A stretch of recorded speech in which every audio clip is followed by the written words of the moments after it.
Pues a punto estamos de llegar a las 10 de la mañana, momento de entrar a analizar en detalle cada letra, cada punto y cada coma. Lorenzo Ramírez, periodista económico, muy buenos días. ¿Qué tal, Eva? ¿Cómo estás? Buenos días. Bueno, pues hoy con muchos temas sobre la mesa y Lituania, ¿no?, en la diana, mientras Zelensky está presentando ese plan de la victoria que acabará con Ucrania, o cómo acabará ese plan de la victoria.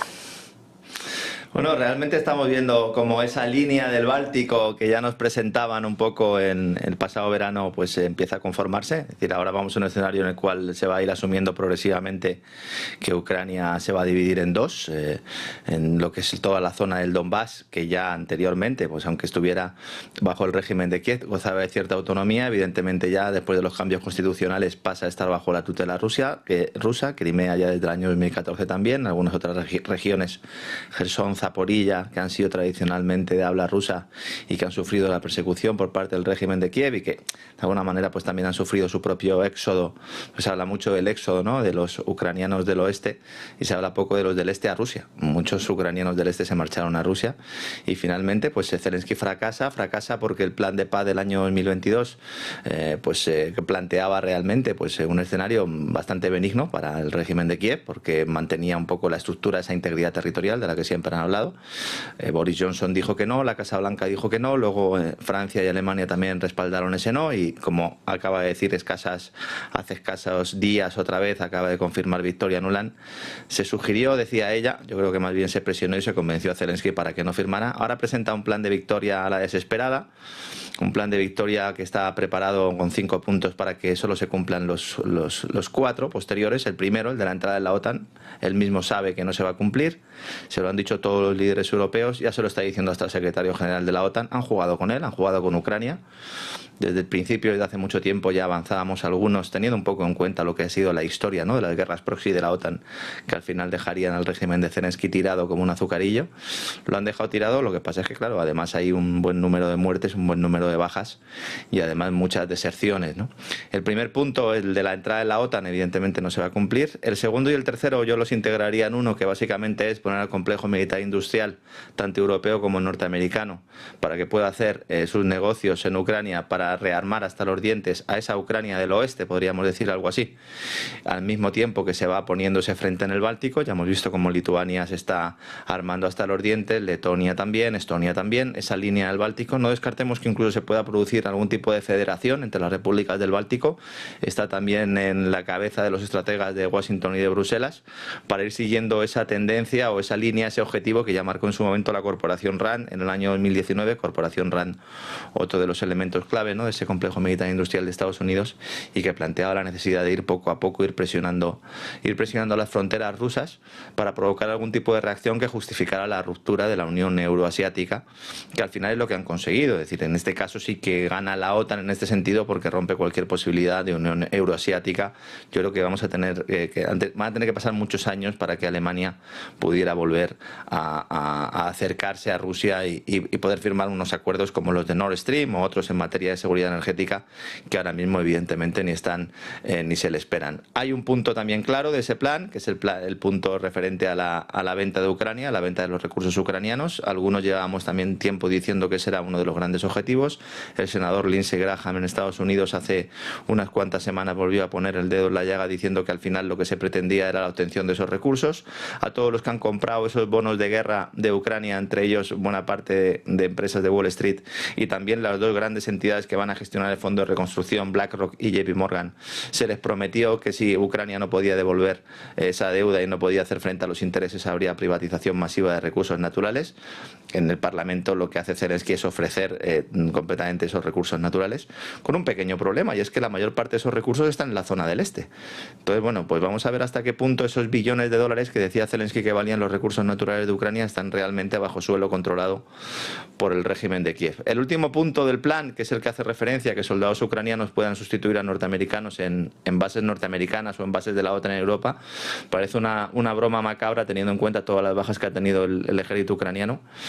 Al principio la guerra duraba de media un soldado en el frente ucraniano 3 meses, ahora no superan las 3 semanas, para que veas hasta qué punto eso es un absoluto despropósito. Y la única explicación solución que le veo yo a ese quinto punto es intentar contentar a aquellos que, como Trump y otros miembros, ¿no?, de la alta política de Estados Unidos, consideran que poco a poco hay que dejar que Ucrania, en este caso la Ucrania del oeste, sea manejada por las autoridades europeas. Entonces el escenario sería una Ucrania del oeste que entraría en la Unión Europea, al menos se seguiría ese proceso de adhesión, una Ucrania del este que permanecería bajo la tutela rusa y por lo tanto se ampliaría el colchón de una manera similar al famoso pacto en su momento de la Segunda Guerra Mundial, para que hubiera menos distancia, ¿verdad?, entre Rusia y Alemania. Más distancia, perdón, para que hubiera un colchón importante, y entonces ahora todas las miradas se ponen en los países del Báltico, que pueden ser utilizados y que pueden ser empleados para seguir ejerciendo esa labor de presión. Vamos a ir viendo cómo se instalan fábricas de armamento en países de las repúblicas bálticas. Vamos a ver también cómo se abre otra vez el debate sobre el armamento nuclear en países bálticos. Y bueno, pues vamos a seguir teniendo un escenario de estrés, un escenario de tensión, aunque a lo mejor no de guerra abierta, Dios no lo quiera, pero ahora cambiaríamos la carta de Ucrania por la del Báltico, ¿no? Es un fracaso absoluto para Zelensky. Zelensky va a tener un problema, y es que va a haber un movimiento, el movimiento nacionalista, que él ha utilizado, ¿verdad?, para defender esa independencia ucraniana, o ese intento de oponerse a Rusia, ¿no?, jugando la baza del nacionalismo. Le puede salir el tiro por la culata, porque no olvidemos que él es judío. Buena parte de esos nacionalistas ucranianos son antisemitas. Esto es algo de lo que nunca se ha querido hablar, pero que poco a poco se habla más y que preocupa mucho al colectivo judío, no solo ucraniano, que salió huyendo de Ucrania al principio de la guerra, sino también el que está en otros países. Y vamos a poder ver ahí una crisis interna importante entre unos nacionalistas que consideran que su gobernante le ha traicionado. Así que cuidado, porque a Zelensky a lo mejor quien le quita de en medio no son sus aliados de la OTAN, sino su propio pueblo, ¿no? Un escenario que la verdad es muy triste, es lamentable, y que bueno, se podía haber evitado, insisto, si se lo hubiera permitido a Zelensky firmar un acuerdo con Putin, que estaba ya redactado, que estaba autorizado, y que no se firmó porque el señor Boris Johnson decidió apretarle las tuercas a Zelensky, y Zelensky, pues no sabemos si en pago a algo o como respuesta a algo, pero cedió la soberanía de un pueblo que ahora mismo pues es la principal víctima, ¿no? Esos ucranianos que son las principales víctimas de esta contienda, Eva. Mirando a otro de los grandes asuntos, sin lugar a dudas, las elecciones en Estados Unidos, más allá del 5 de noviembre o el relevo, pasan por lo que es la lectura de lo que son todas las promesas y los discursos que Kamala y que Donald Trump tienen en materia económico, que no atisban ningún buen rayo de luz, más bien el suicidio económico. Yo me estoy mirando con mucha atención, como vosotros, todas las propuestas económicas de los candidatos, tanto de Trump como de Kamala, y son un absoluto despropósito, desde todos los puntos de vista, ¿no? El de Kamala Harris ya no lo podíamos sospechar, que al fin y al cabo vicepresidenta del gobierno de Biden, aunque la entrevista que concedió a Fox News, esa entrevista que ha terminado de hundir sus posibilidades electorales, al menos ha levantado realmente pues mucho miedo, hay mucha temeridad ahora mismo, temerosidad, podríamos decir, hay mucho miedo, mucho temor en las filas demócratas después de esa entrevista en Fox News, porque llegó un momento en el que ella, aparte del nerviosismo evidente y de los gritos que pegaba y de esa incapacidad, ¿no?, por poder realizar una intervención sin un prompter, llegó un momento en el que dijo que su administración no iba a ser como la de Biden, planteando que la de Biden había sido un desastre, ¿no?, admitiendo algo que realmente no se había admitido antes. Pero bueno, las recetas de Kamala pues son las de siempre, ¿no? Gasto público, deuda, todo basarlo, ¿no?, en una idea asistencial, que es la idea asistencial que ha llevado a Europa a la situación a la que está ahora. Con lo cual, que eso sea un error, yo creo que nadie lo puede dudar. A pesar de lo cual, los prebostes de Wall Street la apoyan. ¿Y por qué apoyan los prebostes de Wall Street a Kamala? Porque esto implicaría más deuda, bajada de tipo de interés, más munición, más barra de liquidez y, por lo tanto, más droga para el drogadicto, que es así como están creciendo las economías occidentales en los últimos años. La China también, parcialmente, pero sobre todo la de Estados Unidos. La de Europa es que no crece. Por mucha droga que le des a Europa, ya no crece. En el caso de Trump, la entrevista concedida a la agencia Bloomberg, bueno, yo creo que es toda una declaración de intenciones. Anuncia una nueva guerra comercial con Europa, dice que va a defender al dólar sancionando a los países que no lo utilicen. Bueno, esto es lo peor que puedes hacer. Lo que tienes que intentar es atraer a los países para que utilicen al dólar, no sancionarlos para que no lo usen. Ahora mismo estamos viendo la preparación de la cumbre de los BRICS, se ha presentado el nuevo sistema de pago de los BRICS, estamos viendo datos todos los días, entre el 60 y el 70% del comercio internacional entre ellos de los países BRICS ya no tiene al dólar. Entonces, ¿cuál va a ser tu herramienta para garantizar que el dólar sea divisa de reserva internacional? Tradicionalmente, la garantía era promocionar el mercado, promocionar la competencia.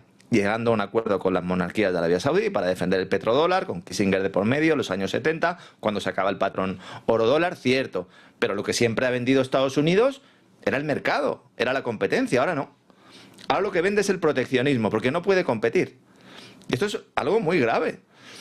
Cuando habla Trump de que Estados Unidos tiene un amplio déficit comercial y le echa la culpa a Europa por ello, esto es otra gran falacia.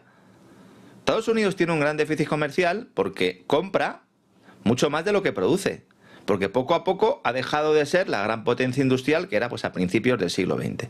Que esto puede ser comprensible también, porque poco a poco las grandes economías se van convirtiendo en economías de servicios. Una China ha tenido un auge industrial importante, potencia exportadora por antonomasia, se puede explicar. Pero la culpa no la tiene Europa, ese déficit comercial. El problema es que Estados Unidos, para financiar ese déficit comercial, imprime dinero de la nada, imprime dólares. Y ese sistema se puede mantener mientras que tú tengas tu estatus de divisa de referencia, tu divisa de reserva, tu hegemonía del dólar. Si hay un momento en el que se empieza a plantear que ese dólar pueda perder la hegemonía, o como decía Jerome Powell, que yo creo que esto es más acertado, compartir esa hegemonía con otras divisas, divisa BRICS impulsada por el yuan, seguramente también respaldada por hidrocarburos, por metales preciosos. Vamos a ver cómo nos presentan ese nuevo modelo económico.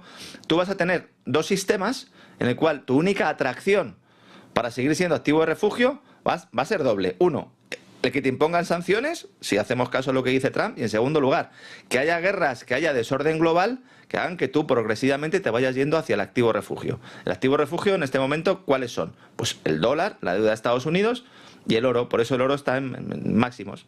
Por eso el oro, a pesar de la manipulación de la banca, está en máximos. Y luego plantear, como hace también Trump, que tu crecimiento económico va a depender de los aranceles y de la deuda, esto en todo momento y lugar de la historia siempre ha llevado al fracaso económico. Esto es un absoluto despropósito, que solo se entiende, quiero yo entenderlo desde ese punto de vista, si lo que quiere Trump es atraer una parte de su electorado, porque si esa va a ser su política económica en Estados Unidos, lo va a pasar mal. Porque se va a proteger a determinados productores a costa de hogares y trabajadores, se va a generar un déficit fiscal aún mayor, ya no déficit comercial, sino un déficit fiscal. Bueno, estamos ya en unos niveles históricos de pago de intereses por parte de Estados Unidos, estamos en unos niveles históricos también de deuda pública por parte de Estados Unidos y en algún momento habrá que volver al equilibrio presupuestario. Para defender tu moneda tienes que tener un equilibrio presupuestario, tienes que tener una economía pujante y tienes que intentar mantener una relación de cordialidad, entiéndase lo de la cordialidad, con los estados con los que tú comercias. Si tú inicias una guerra comercial, si pones barreras, si pones aranceles, si bajas impuestos de forma masiva, si generas desequilibrio fiscal y amenazas a aquellos que no quieran utilizar tu moneda, bueno, pues así acabó el Imperio Romano, Eva, así acabó. Escenario, hablando de imperios y energéticos además, esta semana hemos escuchado nombres como Amazon Web Services, como Google, buscando energía nuclear, en esa necesidad, ¿no?, de búsqueda de energía. Esa energía nuclear que, sin embargo, bueno, se ha limitado, ¿no?, se ha quitado para los hogares. ¿Cómo se interpreta ahora esto? Nos decían que la energía nuclear era muy mala, que no era compatible con la transición ecológica, que aunque no emitiera CO2 no era compatible con la lucha contra el cambio climático, que teníamos que asumir que teníamos que pagar un precio en forma de primas, en forma de más gasto público, no mantener las centrales nucleares, que las centrales nucleares tendrían que desaparecer en el planeta. Y ahora llegan las señoras de Silicon Valley y nos dicen que la inteligencia artificial necesita energía y que no basta con las renovables. Y se asume lo que era evidente ya, que con la solar y la fotovoltaica, que están muy bien, pero no es suficiente. No es suficiente para garantizar el suministro y para garantizar pues un determinado volumen de energía que es creciente y en el que necesitamos todas las fuentes de energía. Y hasta organizaciones centenarias que se jactan de proteger al medio ambiente, como por ejemplo el Sierra Club estadounidense, prestigioso Sierra Club, se suma al carro de la energía nuclear tras 5 décadas de oposición frontal. En su último informe sobre política eléctrica pide utilizar esa energía nuclear para proteger el clima. Fíjense cómo pasamos de decir que no servía, ahora ya es para proteger el clima y luego ya de paso, claro, para dar de comer o para alimentar a las centrales de Silicon Valley, centrales de datos, centrales de inteligencia artificial. Esto los técnicos lo sabían desde hace mucho tiempo. Algunos lo hemos venido planteando desde hace mucho tiempo. Se nos ha considerado negacionistas del cambio climático, se nos han puesto todo tipo de etiquetas. Esto no ha terminado de llegar a la opinión pública por la presión de la propaganda ligada sobre todo al cambio climático, que promueve esa descarbonización total que es incompatible con la vida en la Tierra. Esto es importante que lo tengamos claro. Descarbonizar totalmente la economía es imposible. Es imposible. Entonces, hasta hace bien poco se ha demonizado la energía nuclear y ahora pues surge. Ahora todos son parabienes para una industria que resurge al calor de las grandes tecnológicas, apostando por esa construcción de centrales nucleares, usando los reactores estos de última generación, los reactores modulares, que son en los que ya se fijaron hace años Bill Gates y Warren Buffett, en una de esas decisiones que uno no sabe si proceden de un espíritu visionario, de una profecía autocumplida o directamente porque ellos saben por dónde van los pasos de la agenda global, ¿no? Ahora ya se nos dice sin ningún rubor que la energía nuclear es una fuente segura, que es libre de carbono, lo que es evidente, y que es imprescindible para el desarrollo de la inteligencia artificial. Amazon y Google capitanean esta estrategia, todas las tecnológicas van detrás. Pero claro, y esto es muy importante, aquí lo que no se dice es que para esto hacen falta fundamentalmente dos recursos importantes, muchos más, pero dos importantes. Uno, el agua para refrigerar las instalaciones, que es verdad que estos reactores modulares son mucho más eficientes y que requieren un menor consumo de agua, pero necesitas agua. Que no solo nutre unas instalaciones que no solo nutre a sus vecinos más próximos, como China, Rusia, sino también a Estados Unidos, porque vamos a ver, estamos hablando aquí del tema del agua. Si tú necesitas agua, también necesitas otro aspecto fundamental, que es el uranio. Entonces, ¿qué pasa con el uranio? ¿Quién tiene el uranio? Bueno, pues el uranio lo tiene Kazajstán, que lo está vendiendo a sus aliados, a sus vecinos próximos, China, Rusia, India, pero también a Estados Unidos, como comentaba antes, que depende del exterior para este preciado recurso que compra.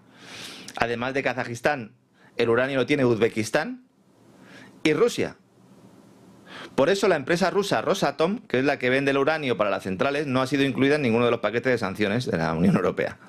Lo cual muestra pues esa hipocresía de un Occidente que dice querer cortar lazos con países de los que depende no solo su estrategia actual, sino también la futura.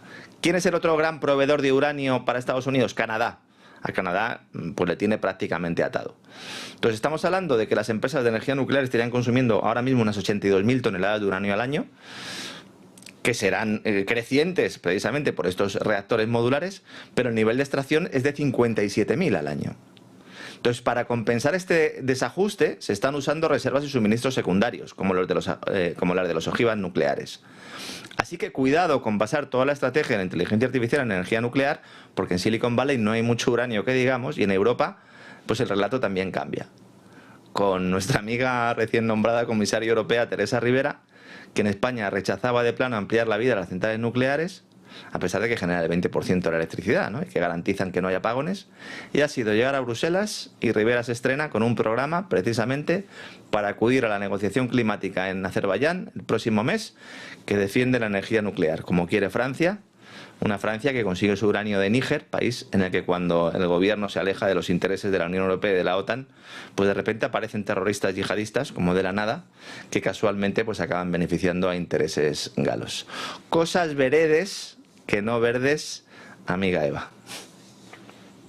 Lorenzo, antes de terminar, otro punto en el que poner la atención, pero vamos a virar un poco el punto de atención. Argentina, ese efecto Milei con recuperación macro, crisis social y la esperanza de vaca muerta. Bueno, en Argentina estamos viendo cómo el programa económico de Milei está dando resultados en el plano macroeconómico, como bien comentas, a pesar de no tener los apoyos parlamentarios para sacar adelante las reformas de las administraciones públicas, tampoco puede sacar adelante presupuestos, algo que parece darle bastante igual. De hecho, acaba de declarar que le trae sin cuidado que no salgan adelante las cuentas públicas del próximo año, porque va a seguir con su agenda. Bueno, la tan prometida dolarización pasó de ser un elemento seguro e innegociable, ¿recuerdas? Luego ya era una cuestión que se aplazaba. Después nos dijeron que habría una competencia de monedas en las que ganaría el dólar, y ahora que será una competencia de monedas en el que la moneda fuerte va a ser el peso. Es decir, fíjate el recorrido que hemos tenido. El ministro de Economía, Luis Caputo, acaba de dejar claro esto que acabo de comentar, y ya lejos quedan los tiempos del tramo final de la campaña por la presidencia en el año 2023, cuando Milei llegó a calificar de excremento el peso, mientras sus seguidores celebraban con dólares falsos que llevaban el rostro del candidato. Como digo, las cifras macro mejoran, la tasa de pobreza no mejora, empeora. En ese plan de shock que sostenido durante mucho tiempo puede terminar de destruir una sociedad argentina que lleva tantos años viviendo el subsidio de las políticas económicas coactivas, que no conoce otra cosa. Esto es un elemento que hay que tener muy claro. Esto es una bomba de relojería. Sin la red asistencial, muchas familias están pasando verdaderos problemas, no ya para llegar a fin de mes, sino para superar cada día, mientras los inversores pues abren las botellas de champán, viendo cómo la bolsa porteña pues acumula un aumento de casi un 50 o un 60% en dólares desde que empezó el año, y la prima de riesgo se va reduciendo. El gobierno insiste en que el crédito externo va a traer la recuperación. La realidad social, como digo, nos cuenta otra historia. Si Argentina no consigue recuperar el acceso al mercado de deuda internacional en un plazo relativamente corto, el plan económico de Milei tiene los días contados. Saben que se la juegan ahora. El año que viene tiene que enfrentar vencimientos de deuda superiores a los 10.000 millones de dólares, renovar una vez más su swap con China, y luego va a comenzar el año 2025 con reservas negativas, ¿no? por importe aproximadamente de otros 10.000 millones. Entonces, ¿cuál es la esperanza? Como bien comentabas antes, pues sacar partido a recursos naturales, entre los que destaca ese yacimiento petrolero de Vaca Muerta, la gran esperanza de Milei, que a través de la estatal YPF pues está apostando muy fuerte. Incluso están desinvirtiendo en otros activos para focalizarse en este yacimiento que lleva décadas prácticamente abandonado, o al menos sin que se le sacara el partido que tiene. Un yacimiento que puede poner a Argentina por encima de Venezuela como productor y vendedor de crudo, y el temor que tienen muchos argentinos es que este dinero pues no vaya a las arcas públicas, sino que acabe en manos de empresas extranjeras que acaben teniendo un mayor peso en el capital de YPF del que tienen.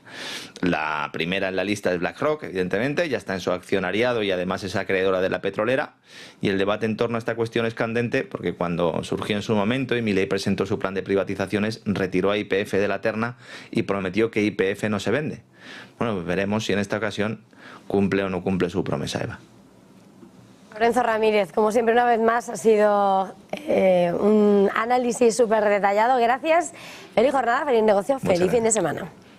Muchas gracias, Eva. Nosotros